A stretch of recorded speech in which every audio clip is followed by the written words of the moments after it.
Hey friends, welcome to Bokeh, a podcast exploring the ever-blurring lines between the personal and business lives of professional photographers.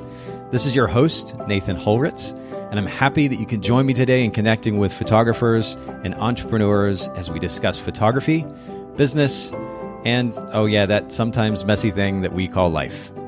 This podcast is brought to you by Photographers Edit, custom image editing for the wedding and portrait photographer. Just visit photographersedit.com.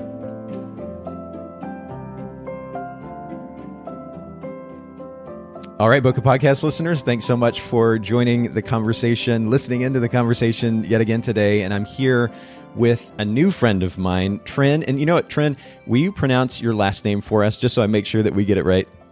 It's Krajanowski. It's Polish. I marry a Polish husband. Well, I just wanted to make sure that I didn't ruin that. I have not so complicated a last name, but it gets kind of messed up sometimes. Holritz, I think it has there's a Scandinavian background there. And it gets, sometimes just gets destroyed. But I always tell people, just keep in mind Ritz, R-I-T-Z, like Ritz crackers, like whole Ritz crackers. So, but I beat you on that one. Yeah. Well, I appreciate you making time for the Bokeh Podcast today. And I'm really interested in our conversation. In fact, just in full disclosure to our listeners, before we started recording, we decided to go a little bit of a different direction in the conversation than originally planned. And I love that. It's a little bit of a challenge for me as an interviewer, but there's so much that we have to talk about. And you were just kind of saying soundbite after soundbite. I wish we had recorded actually our pre-recording. It was so good, but we're going to get to all that stuff here in just a little bit. We're going to start out with something that we normally do here on the podcast called Technique for Time. And very simply, because so much of this podcast is about how to create freedom, flexibility for ourselves as business owners, I'm curious if there's something that you do in your day-to-day life, in your business or both, that helps create space for you. It gives you more time. I pray for more time. I'm just kidding. I Well, I was going to, if it was a serious comment, there's a certain importance, I guess, or significance that comes from self-awareness when you realize you need more time. So you're giving it attention. That would be good either way, but please continue. So I use a CRM. I created templates on there myself, and now my assistant helps me with answering emails and scheduling and all the little admin stuff. I use a checklist app called Wunderlist. Yes. And it syncs to my phone, my laptop, my emails. On there, I have to-do lists. I have shoots I booked, shoots I need to edit, all the tasks I need to do daily, monthly, yearly, my goals. I keep up with all my I track my low finances on there too, my budget. Wow. And I have a Google Calendar that shows my availability to my team and my clients. And I block out time on the calendar for my husband and I, or just me day, Absolutely. Well, it has been a theme on the podcast for some time now, actually, and it's a good thing. The number of photographers or guests that I've had on that have talked about the significance of blocking time out is obvious a thing as that might, or behaviors that might seem to be not enough photographers or business owners are doing that. In fact, just people in general. It's so easy to say, I'm busy, and then just use that as kind of a cop-out for not doing this thing or that. Blocking time off is really important, but I find it really interesting. First of all, Wunderlist is an app that I've used quite a bit actually in the past. I've since moved to a different app called Todoist. It's a task and project manager as well. But I thought I was a hardcore project management user or the tool user, but you said you even manage your finances or financial goals in Wunderlist. How do you go about that? I list what I spend daily so that I know what I'm spending on, Sometimes I just tend to just spend and then not ever look back and know what I spent it on. So a lot of financial advisors will advise you, keep track of your spending monthly, yearly, daily, and you know exactly where your money went. So you don't have to ask oh my gosh, where did my money go? I have a list. I divide it up for personal and for business. So That's awesome. Well, again, to that idea of awareness, just the simple idea of writing it down can make that much of a difference in your behavioral patterns, because now you're more aware, you're conscientious about or how you're spending your money. And hopefully that translates to a healthier approach to spending. So that's really interesting. And then you mentioned a CRM. Is there a particular CRM that you really love? I've been using 17 Hats for a long time since I first started. So I grandfathered into one of those deal in the beginning, but it's improved a lot and I love using it. And my assistant is on there. My team is on there. So I create all the projects for them on there, to-do lists, calendars. It's really easy to use. Well, and that's interesting that you say easy, because I know that some, at least in the past, and hopefully there's been enough CRM software improvements over the last few years that this isn't so much the case anymore. But I remember, and I won't mention names, but a particular studio management software that was quite popular for some time, that the biggest apprehension that people had to using this software, or even getting started with it in the first place, was the amount of time it took to set things up. So to know that there's a resource like 17 Hats out there that's easier to set up is really, really great. At the end of the day, though, and I love that you're setting this example for our listeners, it's so important to invest, whether it's a little bit of time or even in some cases a lot of time, upfront into systems that then enable you to run your business efficiently. That does translate to more time. And so thank you for sharing all of these things with us already. And speaking of free time, how do you like to spend the free time that you gain in your life? Currently, just relaxing at home. My husband and I both travel a lot for work. Okay. So being at home with my husband, working out together, or just going to the gym together. We don't actually work out together. Practicing yoga. Yeah. I meditate every morning, exploring new places around us, like going to the beaches or check out new hiking trails. And recently we're just starting to work on our backyard and garden. We bought our house a year and a half ago, and we just haven't been home much. So we're just starting on the yard now. Wow. Okay. So you travel a lot. Obviously, you for photography. Is your husband in the photography industry as well? No, he's not. He's in business development and business strategies for corporations. Oh, wow. Do you ever consult with him for your own business? All the time, like every day. He's asking for a salary now. I bet.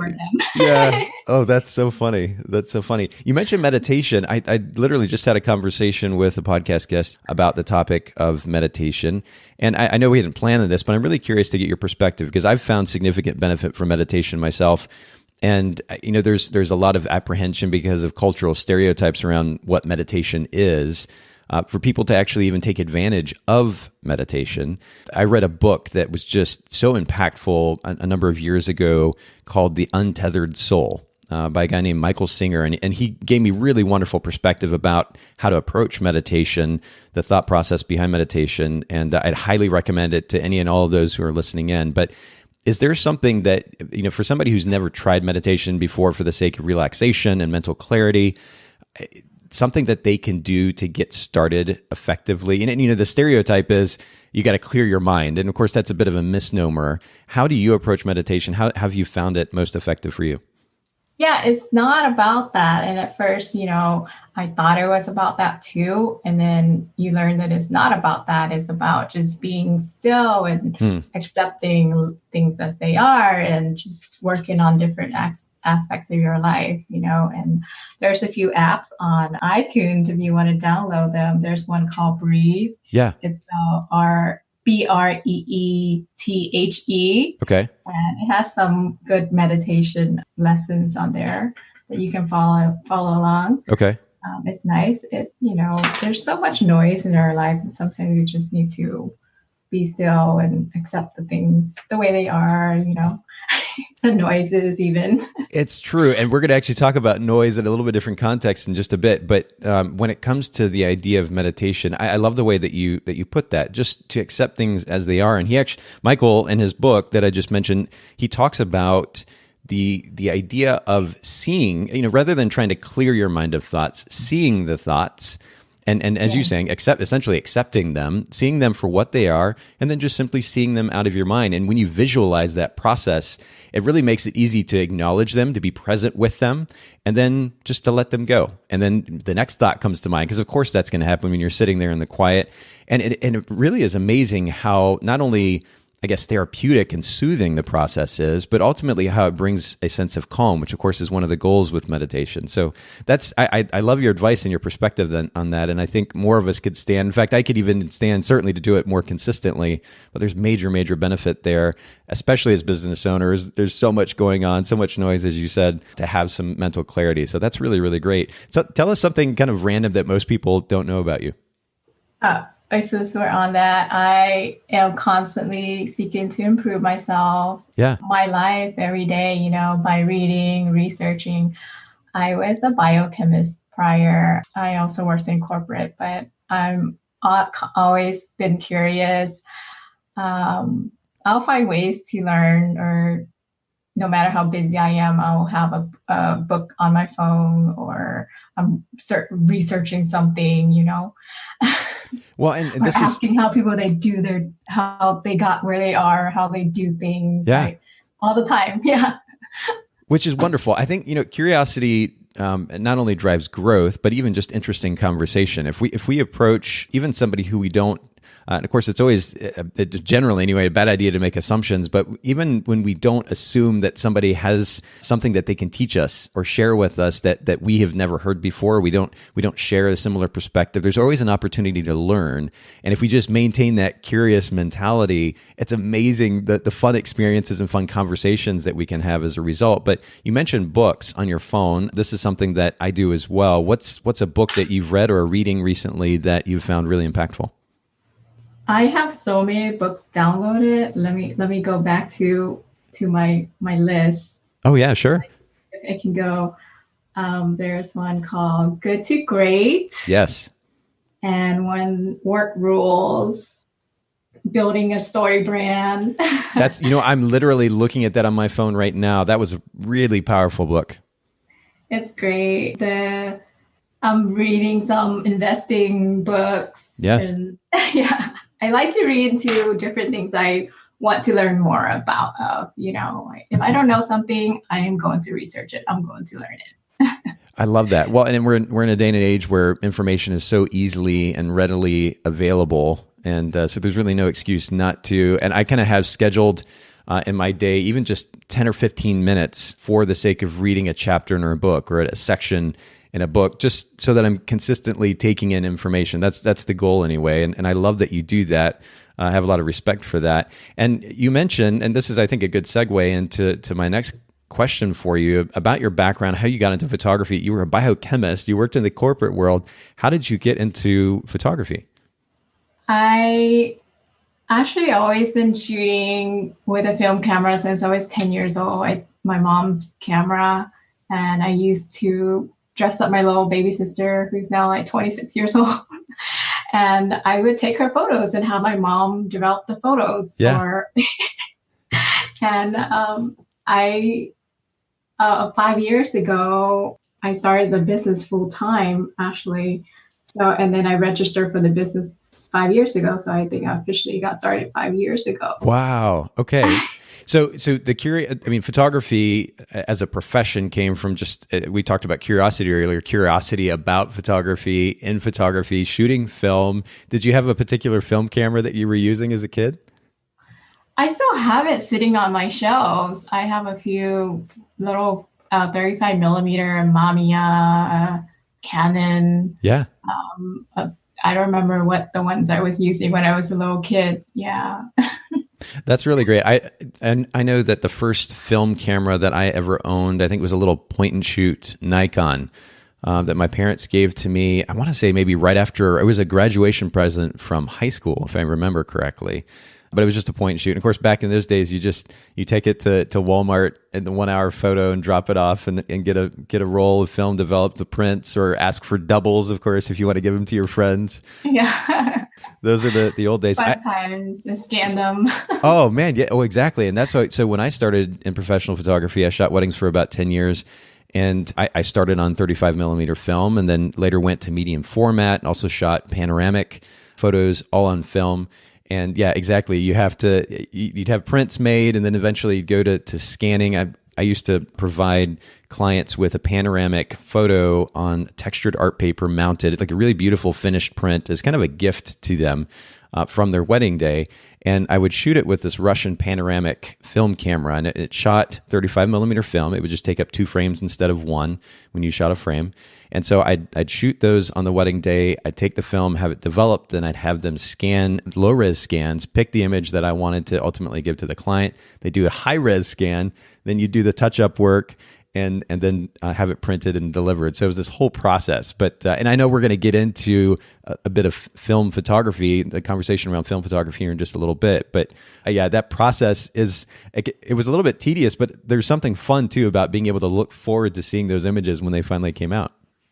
Yeah, you appreciate it so much more. And while you're taking it, you're taking your time to craft it too, versus like just clicking really fast. It's so true. Yeah, you can't shoot 3,000 images without going broke, right? When you're shooting film, and photographers these days are just shooting like crazy. It's so time consuming. As easy as it is to push that button, it can be so time consuming in the back end and post production. So yeah, you're right.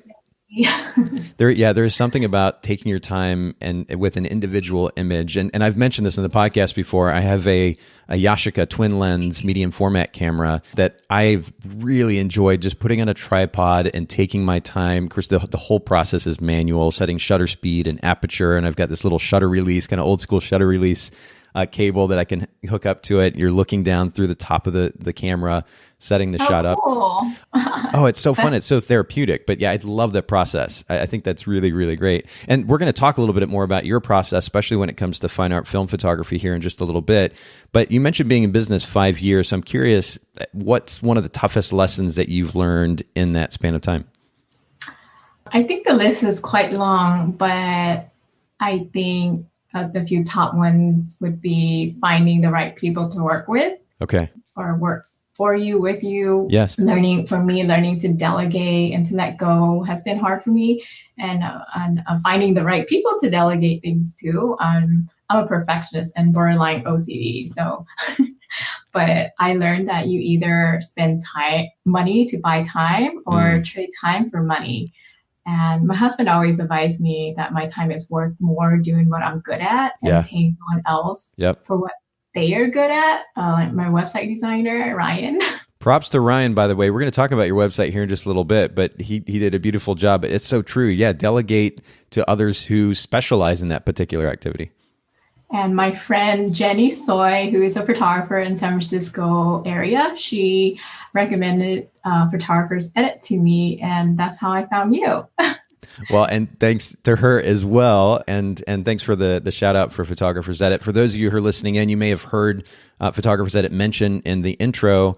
We offer custom editing for wedding and portrait photographers. And you talk about time. I mean, editing is probably the biggest time suck for professional photographers. 8, 10, 12, 16, 20 hours editing. For those of you shooting digitally anyway, editing a wedding can be just exhausting. And so we help save photographers time in that realm. But that's really great. And I'm glad that you point out the importance of delegation for the sake of time, because that time we can't get back. We can ultimately make more money.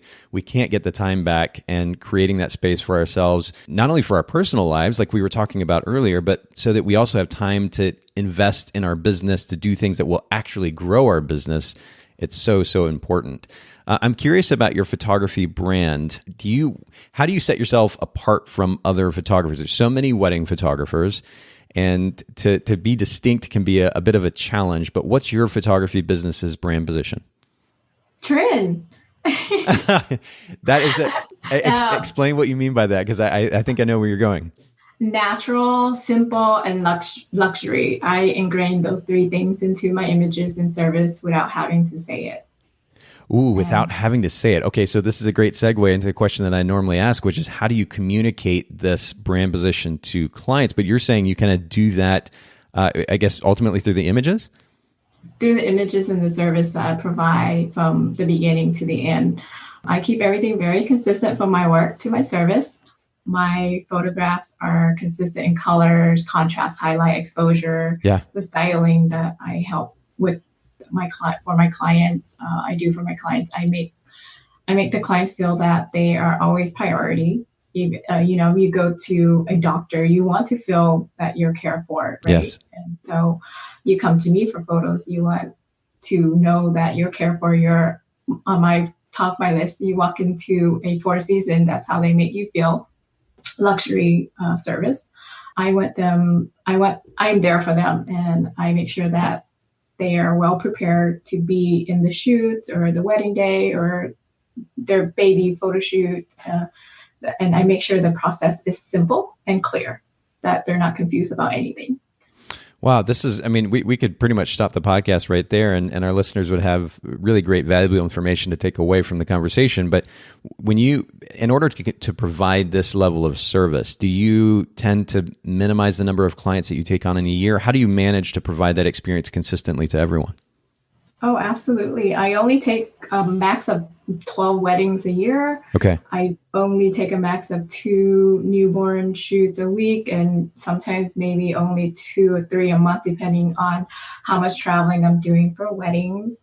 So I know my year, I know my schedule, and I have to limit the number of shoots to provide the quality of service, even though the price is a little higher. That's just the way it is. Yeah, there's a whole different episode worth of conversation here regarding photographing for a higher end client, kind of minimizing the number of shoots, but focusing your attention and effort and energy on the experience for each of those, I say shoots, clients, whether it's an event client or a portrait client. There is only about 5% of the weddings photographed in the U.S. are shot for anywhere above $4,000. The next 10 to 15% or so from the 2 to 4 range, and then the bottom 70% or so of weddings. And I say bottom, I don't mean that to come across negatively, but that the lower end of weddings shot for $2,000 and less are that bigger 70% or so of the market.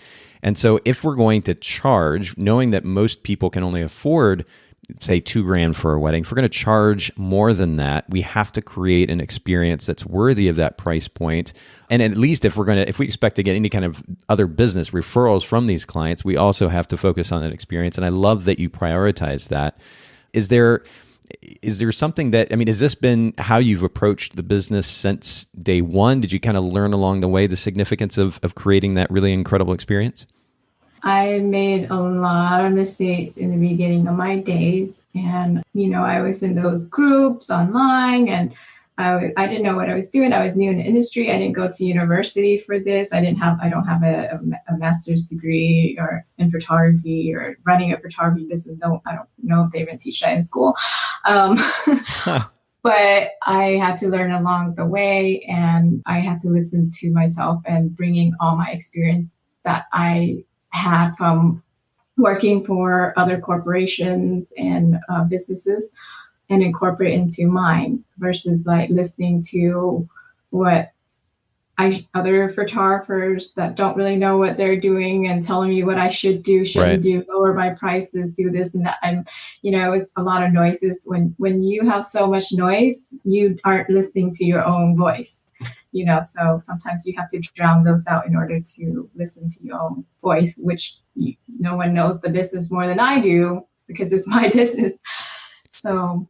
Well, that's a great point. So first of all, just understanding what it is that you're wanting out of your business is going to then, or should then, direct how you spend your time, how you run that business, and what you're learning, the education that you're putting yourself through, especially with the books that you're reading and any other information you're taking in, should reflect that business model. And so I think that's, again, a really great advice example for our listeners. And I love that you pointed out that you're not necessarily going to listen to other photographers. You're looking to learn from other businesses in general that work. And I think that's really important to keep in mind as well. All right, so this is a good segue into a conversation that you and I were having actually a little bit earlier before we started recording about the significance of minimalism, specifically regarding your website. And I have to give you props again. Beautiful website, very minimalist approach, but you spoke to the significance of that minimalism when it comes to minimizing noise in your potential clients' lives. Can you comment on that a little bit more?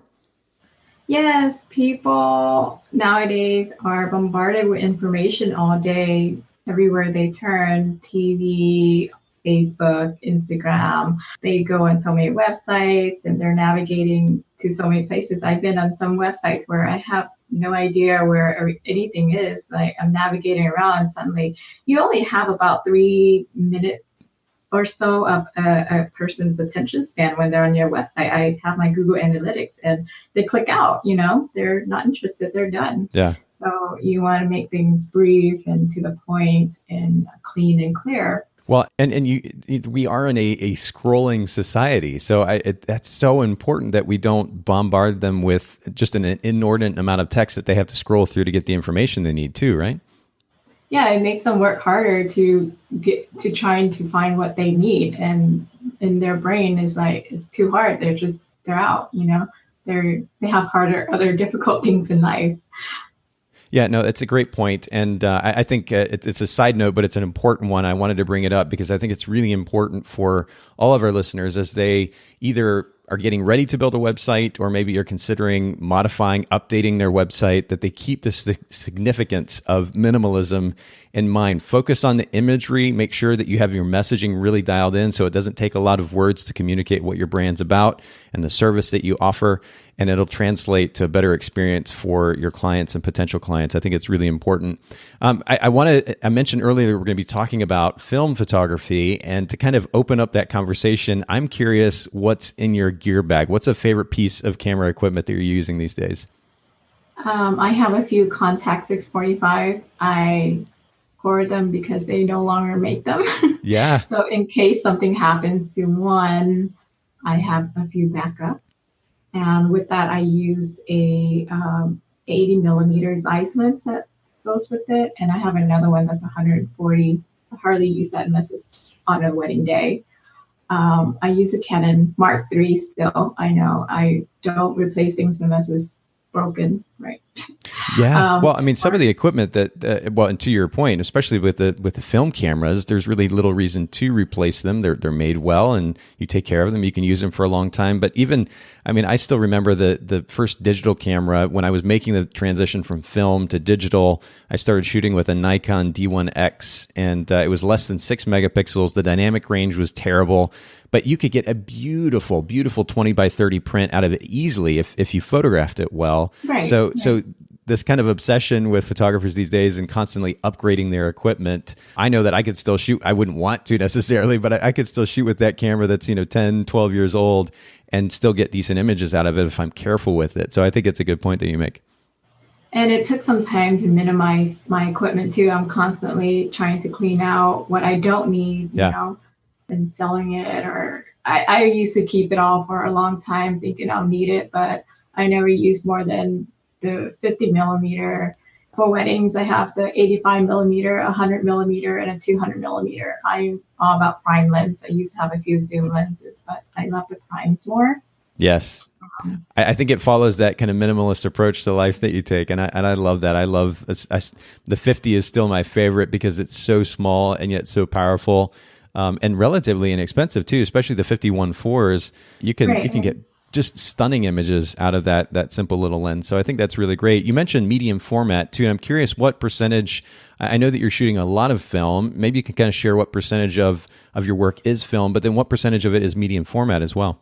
I roughly 75% film and 25% digital. Okay. For wedding. It really depends on what I'm shooting and what it is. It's like using the right paintbrush to paint a painting. Yes. So, about maybe 50% medium formats, and then the rest 35 millimeter.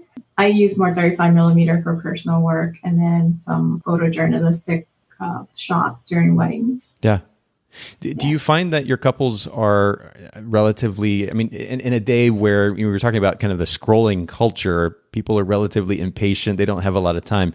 The time that it takes to set up a shot, a medium format image photograph, at times anyway, it can be a little bit time consuming. Do your clients tend to be pretty patient with that process, knowing what they're going to get on the other end of that? They don't really question me. Okay. They don't care how I do things as long as they get the results that they see on my website. Yes, I love that. They kind of like the break that I give them when I'm changing my film. They get a little bit of room to breathe, to relax a little bit, instead of shooting, they get tired. So they get some room to breathe, and I shoot pretty fast and I change my film pretty fast. So sometimes they don't even know that I'm shooting with film. Well, and you know what? Speaking of film, I have to mention here as a side note, but not really a side note, because our listeners are going to want to go take some time and scroll through your Instagram accounts. First of all, Trynh, Trynh photo is one of the accounts, and then also Trynh Studio, Trynh Studio is the other account you're going to want to go take a look at. Your work, and Trynh, I was telling you this before we started recording, but your work is just gorgeous.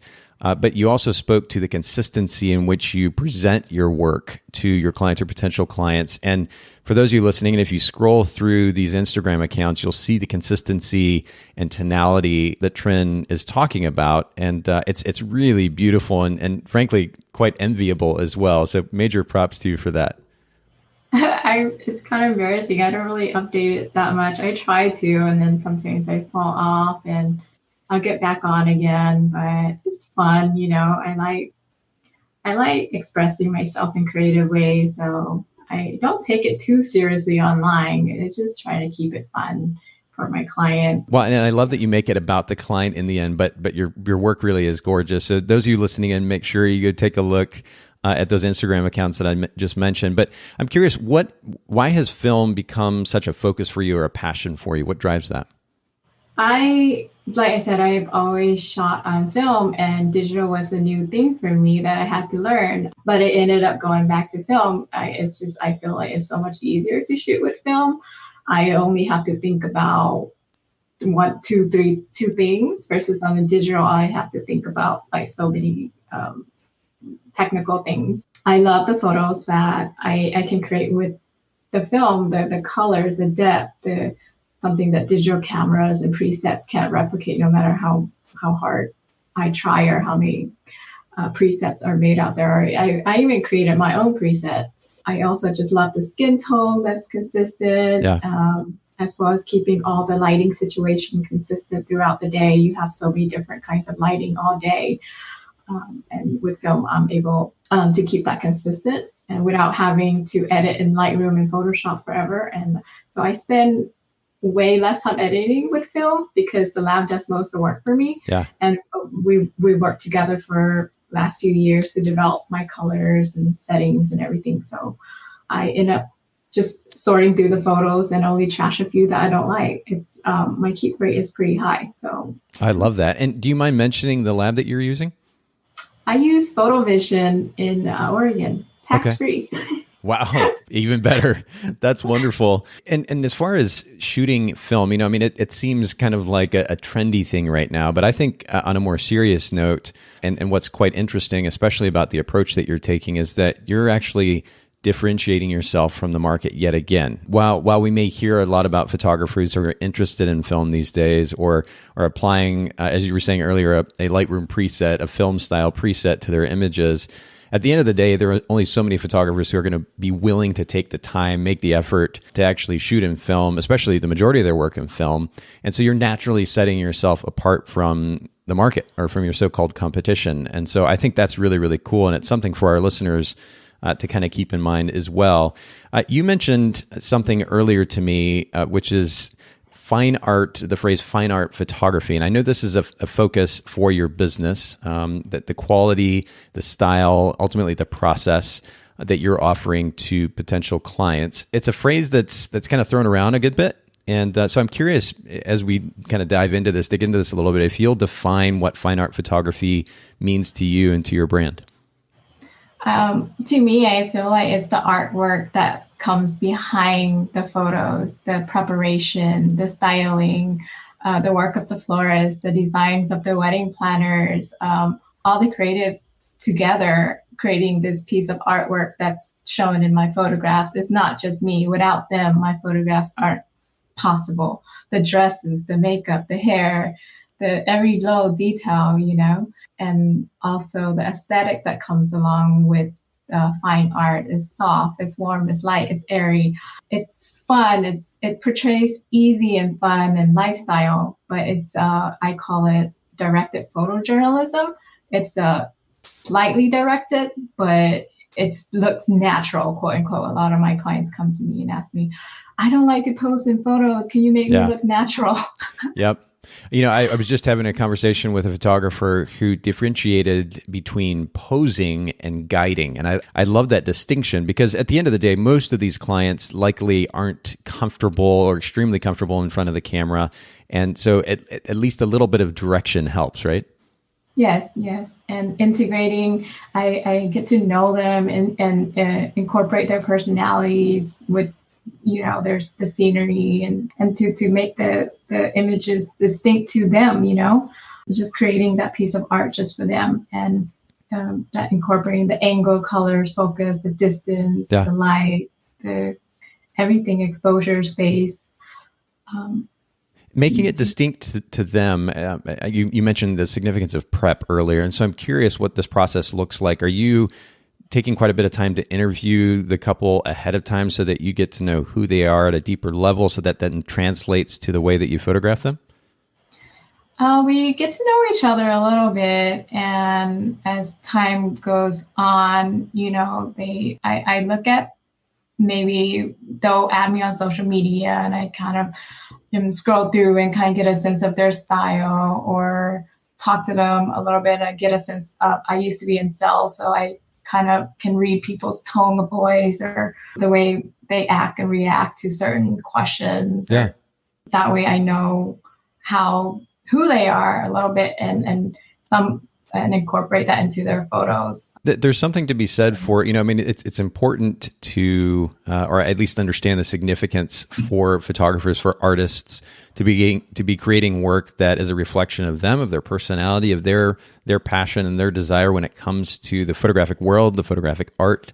But understanding our clients' empathy is extremely important. And then making the time, the effort to get to know them well enough to be able to then truly empathize with them and let that translate to the work, I think is something to consider, especially for newer photographers who aren't used to this type of interaction. A lot of photographers will speak to being introverts. And while I understand their sentiment, I think it's important to understand the significance at the same time of making the effort to engage with these clients at a level that enables us to create really beautiful artwork where we're actually capturing their personality, who they are. Even as you said earlier, the way that we're composing the photos, let who they are translate into the way that we're even putting those images together. So that's a really interesting point in conversation. The other thing that you mentioned was the creatives, how the creatives involved in that wedding day help make your work. And that's very gracious of you to say. And I'm curious if you can kind of elaborate on that a little bit. Are you working with the same companies most of the time?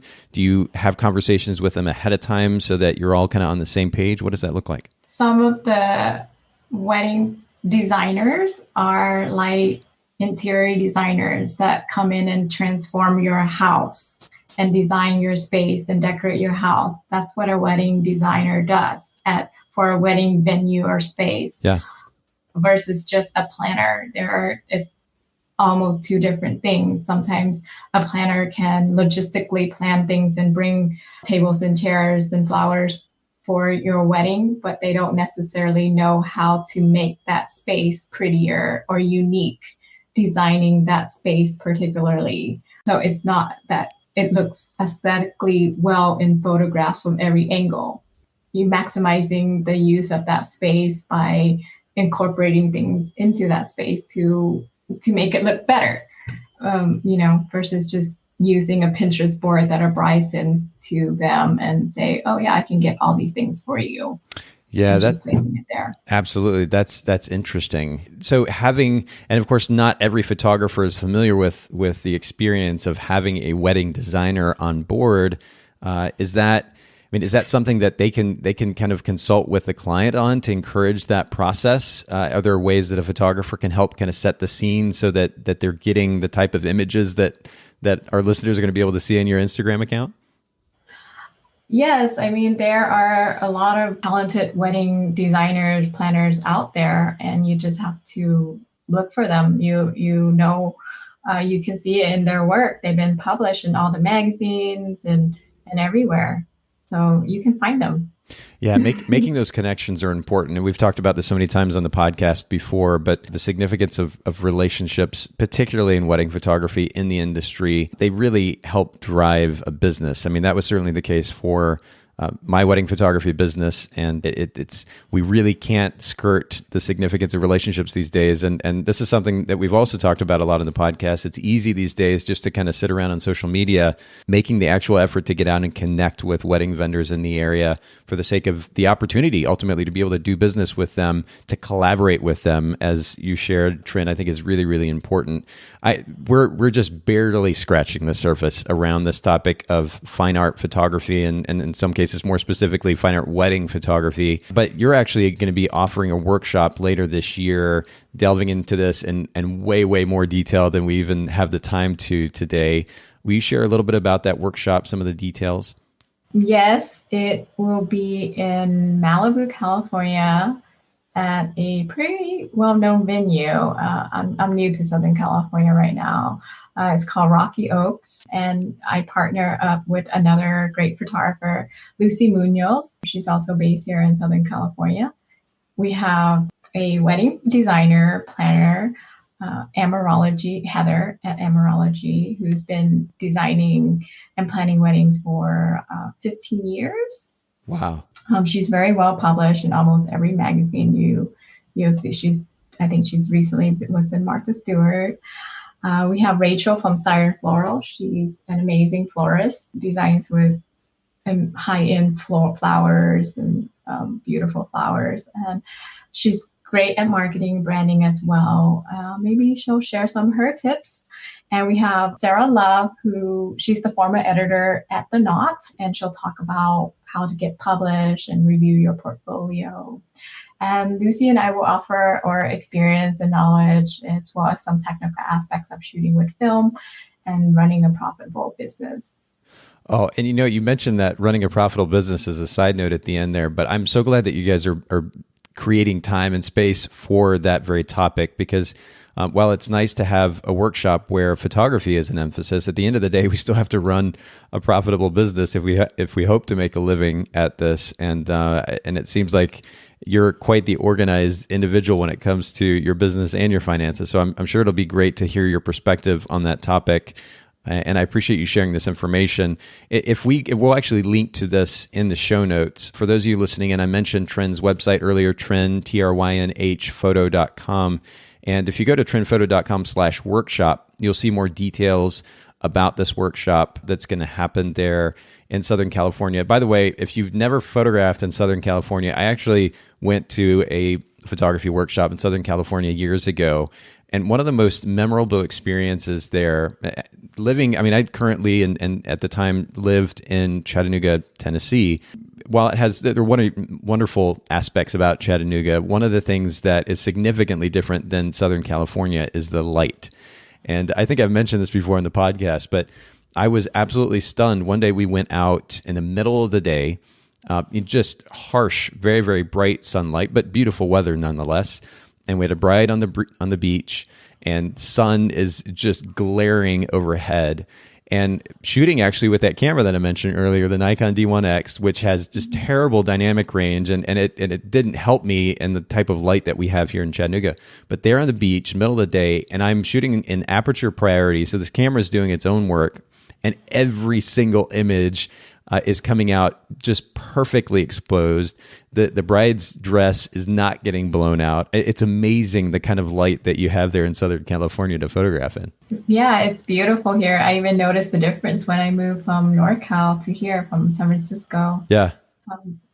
it's a different kind of light. It's beautiful. You guys have to come back. I would absolutely love to. And, one more question about your workshop too, because I know photographers are hearing a lot about workshops. I'm curious what sets yours apart from other workshops. What makes yours different from other photography workshops out there?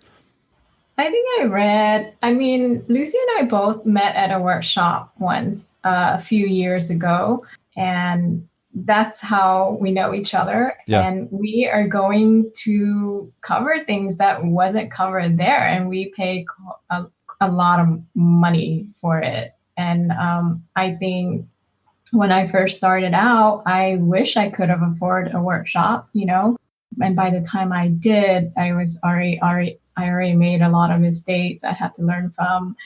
And of course, the workshop we went to was beautiful. We loved it. But we feel that we're going to cover some more of the beginning things for photographers who are looking to whether they are wanting to learn more about film or starting to shoot with film or want to shoot with film. We'll cover from the beginning.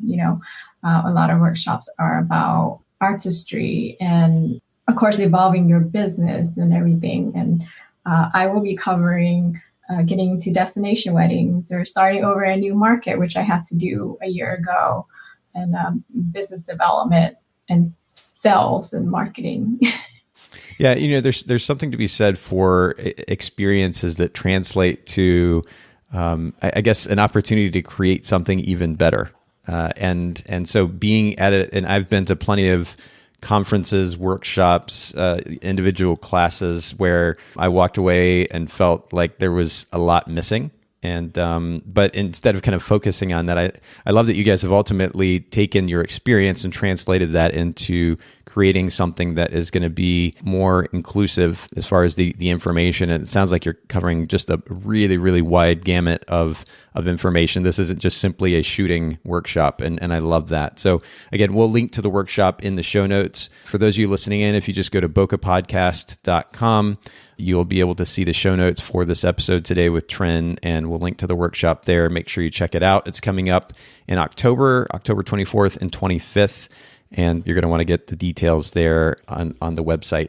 Trynh, thank you so much for making time for the Bokeh Podcast today. Just in closing, will you just share, I know we've mentioned it kind of across our conversation, but will you reiterate where our listeners can find you online, your website and social media as well?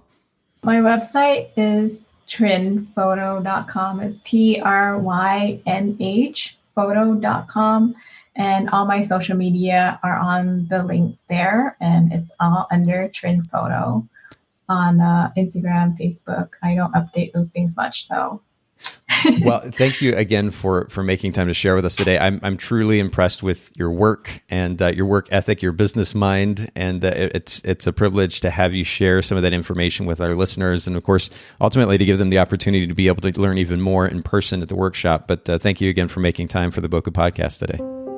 Thank you so much, Nathan. It was so nice talking to you. Thanks so much for listening to the Bokeh Podcast today. Will you let us know what you think by leaving a review of the podcast in iTunes or maybe in the Apple Podcast app? And I'd love to hear from you personally with your thoughts about the podcast, maybe suggestions about future topics and guests for the show.